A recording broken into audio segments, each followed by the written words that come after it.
on me parle de philosophie et on évoque l'air. Alors, l'air, un des 4 éléments, donc objet tout à fait fantasmatique. On dit que Aristote en parlait déjà, on dit que les Grecs ont rebasculé la chose, on a oublié la quintessence qui est arrivée au Moyen-Âge, parce qu'au Moyen-Âge, la distillation est apparue, enfin s'est popularisée, puisqu'en vrai, elle existait déjà du temps des Chaldéens, et donc on a obtenu l'eau de vie. Et l'eau de vie, c'était ni de l'air, ni de la terre, ni de l'eau, ni du feu. C'était donc le 5e élément, quintessence. La quintessence, c'est ça.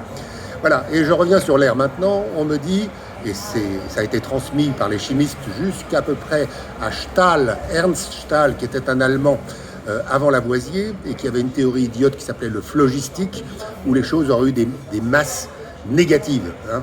Donc on nous parle de l'air et on me dit qu'il pourrait y avoir un concept d'air qui serait pur. Mais non, 1000 fois non. Il n'y a pas d'air pur, il y a des airs, et ces airs sont tous impurs.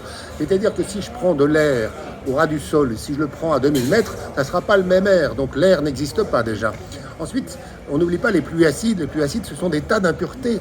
Les poussières, c'est pareil, des tas d'impuretés. Et donc notre air, qui est soi-disant un gaz, n'est pas un gaz. À la limite, c'est un aérosol. Un aérosol, ça veut dire des particules, soit liquides, soit solides, qui sont dispersées dans un gaz. Donc, vous voyez, donc je veux bien parler d'air, mais de quoi s'agit-il ?